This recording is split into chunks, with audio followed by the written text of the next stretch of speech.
தன்னோட ஆதாயத்துக்காக பெத்த குழந்தைங்களோட வாழ்க்கையில விளையாடுற பாக்கியத்தை பார்த்தா உங்களுக்கும் ஓங்கி பலார்னு அறையணும்னு தோணுனா இந்த வீடியோவுக்கு லைக் பண்ணிட்டு வாங்க நாளைக்கான ப்ரோமோக்கான ப்ரிடிக்ஷன் என்னன்னு பார்க்கலாம். கதிர் ராஜி 2 பேருமே அன்னைக்கு கார் டிராவல்ஸ் ஆஃபீஸை க்ளோஸ் பண்ணிட்டு ஈவினிங் வீட்டுக்கு கிளம்புறாங்க. அந்த சமயம் பார்த்துட்டு கதிர் கிட்ட வேலை பார்க்குற 25 வயசு டிரைவர் குமரன் சொல்றாரு, சார் இன்னைக்கு எங்கள் அம்மாவை ஹாஸ்பிட்டல் கூட்டிகிட்டு போகணும் சார், நாளைக்கு காலையில் நேரமே அப்பாயின்மெண்ட் போட்டிருக்கேன், ஸோ அதனால் எனக்கு நம்ம கார் ஒன்று கொடுத்தீங்கன்னா பரவாயில்ல சார் அப்படின்னு கேட்க உடனே கதிரோ, பரவாயில்ல நம்ம கார் இருக்கும்போது நீங்கள் எதுக்கு யோசிக்கணும் குமரன், எடுத்துகிட்டு போங்க அப்படின்னு சொல்லிட்டு கதிர் சொல்ல உடனே குமரன் சொல்கிறாரு, சார் இல்லை நாளைக்கு முக்கியமான புக்கிங் இருக்குல்ல, அதான் மதுரை வரைக்கும் ஒரு அப் அண்ட் டவுன் கஸ்டமர் அவங்கள பார்க்கணும்ல சார், இந்த காருக்கு அது அவங்க புக்காக இருக்காங்கல்ல அப்படின்னு சொல்ல உடனே ராஜு சொல்கிறாங்க, என்ன குமரன் நீங்கள் இத்தனை நாளாக நம்மக்கிட்ட வேலை செஞ்சுறீங்க, அதுவும் அம்மாவுக்கு உடம்பு முடியலன்னு கூட்டிகிட்டு போகிறீங்க, இதுக்கெல்லாம் நாங்கள் ஏதாவது ஏற்பாடு பண்ணிக்குவோம், நீங்கள் முதல்ல எடுத்துகிட்டு போங்க அப்படின்னு சொல்ல உடனே கதிர் ராஜியை பெருமையாக பார்க்குறாரு. அதே சமயம் திடீர்னு அங்கே ஆப்போசிட்டில் பேசிக்கிட்டு இருக்க குமரனுக்கு ஃபோன் வருது. ஃபோனை அட்டன் பண்ணி கதிரோட டிரைவர் குமார் சொல்கிறாரு, யாருங்க அப்படின்னு கேட்க, தம்பி நான் பக்கத்து வீட்டில் புனிதக்கா பேசுகிறேன்ப்பா அப்படின்னு சொல்கிறாங்க. அக்கா சொல்லுங்கக்கா, என்னக்கா ஆச்சு, எங்கள் அம்மா நல்லா தானே இருக்காங்க, நான் வந்துடுறேன்க்கா அப்படின்னு சொல்லிட்டு கேட்குறாரு.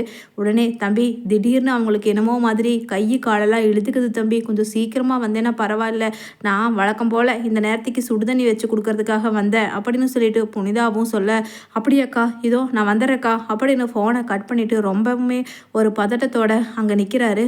நான் அப்படியே கீழே இறங்கி போய் வண்டி எடுக்க உடனே என்னாச்சு குமரன், எதுவுமே சொல்லாமல் நீங்கள் பாட்டுக்கு கிளம்புறீங்க அப்படின்னு ராஜியும் கேட்குறாங்க.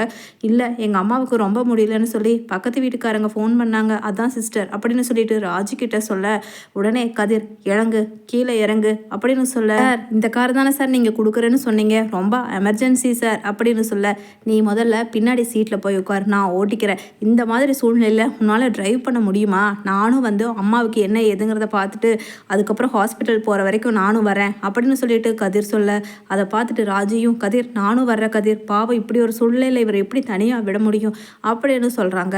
உடனே கதிர் ராஜி கதிரோட டிரைவர் குமரன் 3 பேருமே கிளம்பி போகிறாங்க குமரனோட வீட்டுக்கு. பார்த்தா அவங்க ஒரு மாதிரி உடம்பு சரியில்லாத மாதிரி இருக்காங்க. குமரன் ஓடி போய் அவங்க காலுக்கு கீழே உட்காந்துட்டு, அம்மா உனக்கு ஒன்றும் இல்லைம்மா, சீக்கிரமாக ஹாஸ்பிட்டல் போயிடலாமா அப்படின்னு சொல்ல உடனே, இல்லைப்பா இங்கே பக்கத்து வீட்டுக்காரங்க எல்லாரும் ஆம்புலன்ஸை வர சொல்லி என்னை அப்போவே கூட்டிகிட்டு போகிறேன்னு சொன்னாங்க, ஆனால் உன்னை பார்க்காம எங்கே என்னோட உயிர் பிரிஞ்சிருமோன்னு சொல்லித்தான் நீ வரட்டும்னு சொல்லி நான் அப்படியே இங்கே படுத்திருக்கேன்ப்பா அப்படின்னு சொல்ல உடனே, சரிம்மா இப்போ பேசுறதுக்கு டைம் இல்லை, சீக்கிரமாக நம்ம ஹாஸ்பிட்டல் போவோம்மா அப்படின்னு சொல்லிட்டு குமரனும் சொல்கிறாரு. கதிரோ, அம்மா நாங்கள் இருக்கோம் வாமா அப்படின்னு சொல்ல, தம்பி ஒரு நிமிஷம், நீங்கள் தானே என் பிள்ளையோட முதலாளி அப்படின்னு சொல்லிட்டு கதிரோட கையை இழுத்து பிடிச்சு பேச ஆரம்பிக்கிறாங்க. ஆமாம்மா அப்படின்னு சொல்ல, தம்பி ஒரு வேளை என்னை ஆஸ்பத்திரியில் சேர்த்து என்னோட உசுறு போயிடுச்சுன்னா அதுக்கப்புறம் என் பிள்ளைய அனாதையாக நான் விட்டுட்டு போயிடுவேன் தம்பி, இவனுக்கு ஒரு நல்ல பொண்ணாக பார்த்து நீ கல்யாணம் பண்ணி வைக்கணும் தம்பி, நான் இல்லைனா அப்படின்னு சொல்லிட்டு அழுகிறாங்க.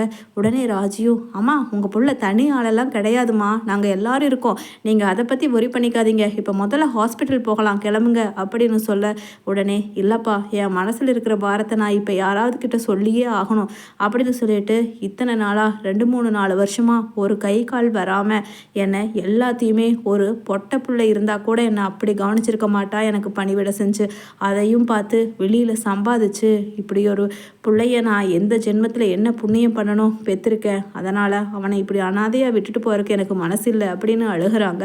உடனே குமரன் சொல்கிறாரு, அம்மா இதெல்லாம் எதுக்குமா இப்போ பேசிக்கிட்டு இருக்க, முதல்ல எழுந்துருமா ஹாஸ்பிட்டல் போகலாம் அப்படின்னு அப்படியே கைத்தாங்களாக பிடிச்சு ஹாஸ்பிட்டல் கூட்டிகிட்டு போக சத்தியம் வாங்கிடுறாங்க. தம்பி நீ ஒரு நல்ல பொண்ணாக பார்த்து என் பையனுக்கு கல்யாணம் பண்ணி வைக்கணும்னு அந்த அம்மா. அதே சமயம் அங்கே சுடருக்கு கல்யாணம் பண்ணுறதுக்காக பாகியம் படு ஜோரா குஷியா அங்கேயும் இங்கேயும் நனைஞ்சிக்கிட்டு இருக்க, அம்மா மாப்பிள்ளை வீட்டிலேருந்து இந்த நகையை கொடுத்துட்டு வர சொன்னாங்கம்மா அப்படின்னு சக்திவேலோட ஆட்காரர்களில் ஒருத்தர் வந்து கொடுத்துட்டு போக அதை வாங்கி திறந்து பார்க்குற பாகியம் அப்படியே வாயை பொழந்துட்டு நிற்கிறாங்க. அடா மயிலு இங்கே வந்து பாரு, சுடரு இங்கே வாங்கடி ஒரு நிமிஷம், எம்புட்டு பெரிய நகை, கிட்டத்தட்ட 25 பவுன் தேரும் போல ஒரே நகை அப்படின்னு சொல்லிட்டு வாயை பழந்துட்டு நிற்க உடனே சுடரும், அம்மா நீ வேறு நான் போட்டுக்கோமா அப்படின்னு சொல்லிட்டு சொல்கிறாங்க. உடனே ஏண்டி எனக்காக வாடி நான் இத்தனை பாடுபடுற அப்படின்னு கேட்க உடனே மயில் சொல்கிறாங்க, ஆமாம்மா ஆமாம், உனக்காகத்தான் நீ இத்தனை பாடுபடுற. எதுக்காகன்னு நான் சொல்லட்டுமா? ஏன்னா சுடருக்கு நல்லா வேற ஏதாவது நம்ம சொந்த பந்தத்துலேயோ இல்லை நம்ம வசதிக்கு ஏற்ற மாதிரி மாப்பிள்ளையோ பார்த்தா அவளுக்கு கல்யாண செலவு, அதுக்கப்புறம் நகை நட்டு, துணிமணி செலவுன்னு எல்லாமே நீ செய்ய வேண்டியது வந்துடும். எப்படா இவளை இந்த வீட்டை விட்டு கழிச்சு விடலான்னு சொல்லி நீயும் யோசிச்சுக்கிட்டு இருந்த.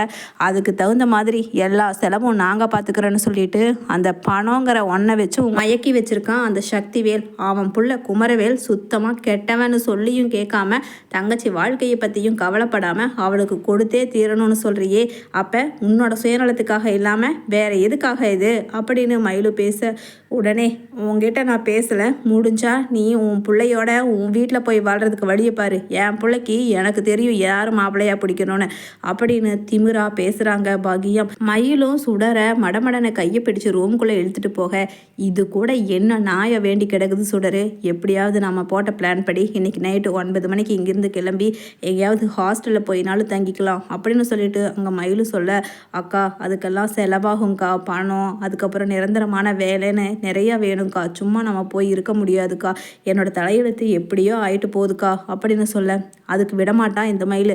அப்படின்னு சொல்லிட்டு நைட்டு 11 மணிக்கு வெளியில் அவசரமாக ஓடி 2 பேருமே போயிடுறாங்க, மயிலும் சுடரும். அதே சமயம் அக்கா பயமாக இருக்குக்கா, யாரையுமே நமக்கு தெரியாது, இந்த இருட்டுக்குள்ளே இந்த பஸ்ஸோ இல்லை ஆட்டோவோ எதுவுமே இல்லைக்கா, இந்த நேரத்துக்கு ஆட்டோவே கிடைச்சாலும் யாரை நம்பிக்கா ஏறுறது, பயமாக இருக்குதேக்கா அப்படின்னு சுடரும் சொல்லிக்கிட்டு இருக்க, கரெக்டாக அங்கே 4 ஆம்பளைங்க உட்காந்து ஏதோ ட்ரிங்க்ஸ் பண்ணிக்கிட்டு இருக்கிறது போல இருக்கிறாங்க. அதை பார்த்துட்டு சுடர், அக்கா நான் இதுக்கு தான் வீட்டை விட்டே வர வேண்டான்னு சொன்னேன், கேட்டியாக்கா, இப்போ பாரு என்னால் நீயும் சேர்ந்து கஷ்டப்படுற, வயிற்றில் குழந்தைய வச்சுட்டு அப்படின்னு சொல்கிறாங்க. அதே சமயம் அவங்க துரத்துக்கிட்டே வர ஓடி போகிறாங்க சுடரும் மயிலும். அங்கே நேராக போய் அப்படியே ஆப்போசிட்டில் லைட் வெளிச்சத்தில் வர்ற காரில் விழுந்துடுறாங்க. பார்த்தா அங்கே உள்ள காருக்குள்ளே பயந்து போய் எழுந்திரிச்சு அப்படியே நிற்கிறாங்க. ஐயோ நம்ம யார்கிட்டேயோ மாட்டிட்டோமே அப்படின்னு பின்னாடி திரும்பி பார்த்தா அந்த 4 பேரும் அப்படியே கையை தேய்ச்சிட்டு சிரிக்கிறாங்க வில்லங்களை போல். முன்னாடி காருக்குள்ளே யாருன்னு தெரியலையே அப்படின்னு சொல்ல எட்டி பார்க்குறாங்க. அண்ணி நீங்கள் எங்க இங்கே அப்படின்னு கதிர் இறங்குறாரு, கூடவே அந்த டிரைவர் குமரனும் இறங்குறாரு. பின்னாடி அவங்க அம்மாவை அப்படியே படுக்க வச்சுருக்காங்க ராஜி ஹாஸ்பிட்டல் கூட்டிகிட்டு போகிறதுக்காக. உடனே அக்கா என்னக்கா என்னாச்சு அப்படின்னு ராஜியும் கேட்க, மயில் அவங்கள பார்த்தாவே பயமாக இருக்கு மயில், என்னையும் சுடரையும் துரத்திக்கிட்டே ஓடி வந்தாங்க, 1 கிலோமீட்டருக்கு மேலே யாருமே பக்கத்தில் இல்லை, பயமாக இருந்துச்சு அப்படின்னு சொல்ல, உடனே டேய் என்னங்கடா எங்களை என்னடா பண்ண முடியும், என்ன இவ என்ன ஓம் பொண்டாட்டியா, இல்லை இல்லை அப்படின்னு சொல்லிட்டு சுடரை பார்த்துட்டு குமரன் கிட்ட கேட்க, உடனே ஆமாண்டா ஆமாம் என் பொண்டாட்டி தான் அப்படின்னு சொல்லிட்டு அடி பின்னி எடுக்கிறாரு. அதே சமயம் இங்கே அக்கா வாங்கக்கா காருக்குள்ளே அப்படின்னு சொல்லிட்டு ராஜியும் அவங்கள அழைச்சிட்டு போக, மயில் கதையை அழுதுகிட்டே சொல்கிறாங்க, குமரவேலை கட்டிக்க எங்களுக்கு சுடருக்கு இஷ்டமே இல்லை அப்படின்னு சொல்ல, எனக்கு வேறு எங்கே போகிறதுனே தெரியலக்கா அப்படின்னு சொல்லிட்டு சுடரும் அழுகிறாங்க. உடனே ராஜியும் கதிரும், உனக்கு இனிமேல் புகுந்த வீடு, கல்யாணம், கணவன் எல்லாமே இங்கே தாம்மா இருக்குது, இதோ குமரன் தாம்மா உனக்கு மாப்பிள்ளை அப்படின்னு சொல்ல, என்ன திடீர்னு ஒருத்தனை காமிச்சு மாப்பிள்ளைன்னு இவன் சொல்கிறானேன்னு நீ நினைக்கலாமா, ஆனால் குமரன் எனக்கு 5 வருஷமாக தெரியும், ரொம்ப நல்ல பையன், எந்த கெட்ட பழக்கமும் இல்லாமல் கரெக்டாக அவனோட டியூட்டியை செய்கிறவ, அவங்க அம்மாவை ஒரு பெத்த தாயை எப்படி பார்த்துக்கிறான் தெரியுமா அப்படின்னு சொல்லிட்டு எல்லா கதையுமே அங்கே சொல்கிறாரு கதிர். உடனே என்ன குமரன் உனக்கு சுடர கட்டிக்கு சம்மதமா அப்படின்னு சொல்லிட்டு கேட்குறாரு. உடனே அங்கே படுத்திருந்த பாட்டியும் அதாவது குமரனோட அம்மாவும், எங்களுக்கு ரொம்ப சம்மதமா, பாவம் இந்த பொண்ணு எவ்வளவு கஷ்டத்தில் இருந்திருக்கு, எல்லாமே என்னால் புரிஞ்சுக்க முடியுதுன்னு சொல்லி அவங்களோட உடம்பும் கொஞ்சம் கொஞ்சமாக நல்லாயிடுது.